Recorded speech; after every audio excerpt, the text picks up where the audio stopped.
Hello बच्चों, आज हम अध्याय स्थल रूपों का विकास के भाग 3 पे चर्चा करेंगे। तो बच्चों, इस वीडियो में हम चर्चा करेंगे मुख्य स्थलाकृतियों पे, नदी के कार्य अपरदनात्मक स्थलाकृतियों पे और नदी के कार्य में ही निक्षेपात्मक स्थलाकृतियों पे। तो चलिए आगे बढ़ते हैं और शुरुआत करते हैं मुख्य स्थलाकृतियों से। बच्चों, पृथ्वी की सतह को आकार देने में दो बहिर्जनित बल अर्थात टू एक्सटर्नल फोर्सेस का जो है हाथ होता है, या दो बहिर्जनित बल जो है वो इसके लिए उत्तरदायित्व होते हैं। बच्चों, ये बल जो है मुख्यतः अपक्षय, अपर्दन, परिवहन एवं निक्षेपण के द्वारा धरातल पे विभिन्न स्थल आकृतियों का निर्माण करते हैं। बच्चों, अगर हम बात करें कि इनके प्रमुख कारण कौन हैं, तो इन स्थलाकृतियों के निर्माण के प्रमुख कारक हैं नदी, पवन, हिम नदी एवं समुद्री तरंग। और बच्चों, ये कारक जो हैं अपने अपने कार्यों से विभिन्न स्थलाकृतियों का निर्माण करती हैं।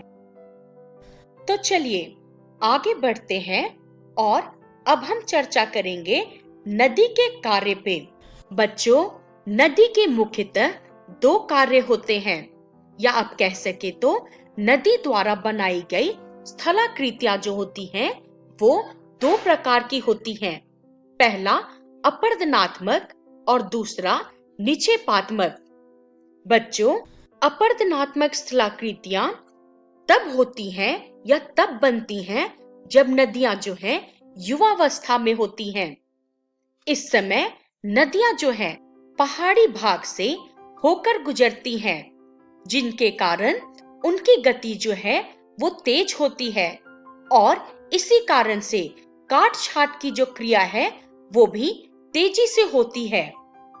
बच्चों, इस अवस्था में निम्नलिखित मुख्य स्थलाकृतियों का निर्माण होता है, जैसे कि वी आकार की घाटी, गार्ज और कैनियन और जलप्रपात। तो चलिए अब हम आगे बढ़ते हैं। तो बच्चों, हम अपनी चर्चा को नदियों के कार्य में प्रथम कार्य अपरदनात्मक स्थलाकृति पे जारी रखते हैं और अब हम चर्चा करेंगे वी आकार की घाटी।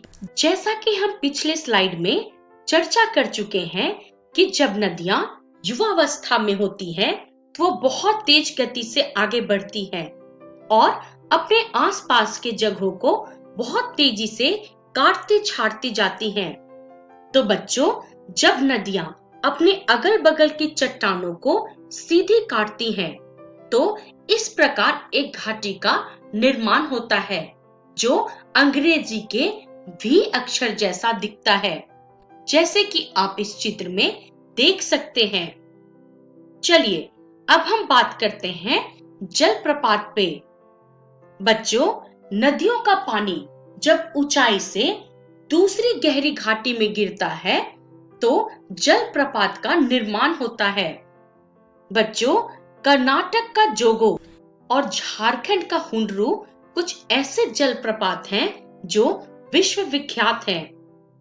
चलिए अब हम आगे बढ़ते हैं।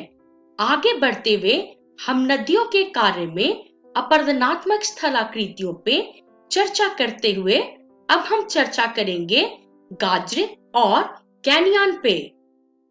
बच्चों, जब नदियां कठोर चट्टानों को सीधा काटती हैं तो खड़ी ढाल वाली संकरी घाटियां बनती हैं और इन्हें ही हम गाज्र कहते हैं।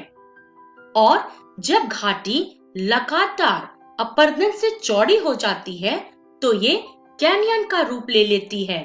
बच्चों, इसका सबसे सटीक उदाहरण अमेरिका के कोलोरेडो नदी पे बना ग्रैंड कैनियन है, जो विश्व का सबसे बड़ा कैनियन है। चलिए अब हम आगे बढ़ते हैं और अब हम चर्चा करेंगे नदी के कार्य में निपेक्षात्मक स्थलाकृतियों पे। बच्चों, जैसा कि हम पहले चर्चा कर चुके हैं कि नदियों के द्वारा जो अपराधनात्मक कार्य होते हैं वो उनके युवावस्था में होते हैं, पर नदियों के द्वारा निक्षेपात्मक स्थलाकृतियों का निर्माण जो होती है वो प्रौढ़ा या वृद्धावस्था में होती है। तो बच्चों, नदियां अपनी प्रौढ़ा या वृद्धावस्था में अपने साथ लाए गए अवसाद को जमा करने का काम करती है और इसके जमा होने से जो स्थलाकृतियों का निर्माण होता है उसे ही हम निक्षेपात्मक स्थलाकृतियां कहते हैं और वो निम्नलिखित हैं। पहला है आपका विसर्प एवं गोखुर झील और दूसरा है डेल्टा। तो चलिए आगे बढ़ते हैं तथा इन स्थलाकृतियों पे चर्चा करते हैं। तो बच्चों, हम अपनी चर्चा को जारी रखते हैं और अब हम चर्चा करते हैं विसर्प एवं गोखुर झील की, जिसको हम ऑक्सबो लेक भी कहते हैं। बच्चों, मैदानी इलाकों में नदियां जो है धीमी गति से बहती हैं क्योंकि अभी तक वो प्रौढ़ावस्था में आ चुकी होती हैं, इसलिए उनकी गति जो होती है वो धीमी हो जाती है। तो इस समय क्या होता है कि वो अपने किनारों को काटती हैं और किनारों को काटते हुए वो अवसाद जमा करती हैं। तो बच्चों, नदियों का रास्ता इन अवसादों से जो है सर्पीला हो जाता है और इसी सर्पीला आकार को हम विसर्प कहते हैं, जैसा कि आप इस चित्र में देख सकते हैं। और बच्चों, जब कटाव अत्यधिक हो जाता है तो नदियां उससे छोड़कर पुनः जो है सीधी बहने लगती हैं, जिससे कि गोखुर झीलों का निर्माण होता है। चलिए अब हम आगे बढ़ते हैं और अपनी चर्चा नदी के कार्य निक्षेपात्मक स्थलाकृतियों पे जारी रखते हुए अब हम चर्चा करेंगे डेल्टा पे। बच्चों, डेल्टा को जो निर्माण होता है वो नदी के मुहानों के पास होता है। मुहाना वो जगह है जहां नदी जो है समुद्र में जाकर मिलती है। बच्चों, इसकी जो आकृति है वो ग्रीक अक्षर के डेल्टा, जो कि त्रिभुजाकार होती है, उसकी तरह होता है। बच्चों, अगर उदाहरण की बात करें तो भारत का गंगा ब्रह्मपुत्र का डेल्टा, जिसे सुंदरवन का डेल्टा भी कहा जाता है, ये जो है विश्व का सबसे बड़ा डेल्टा है। आप इसको इस चित्र में देख सकते हैं। चलिए बच्चों, अब हम आगे बढ़ते हैं। आगे बढ़ते हुए अब हम चर्चा करते हैं कि इस वीडियो में हमने क्या सीखा।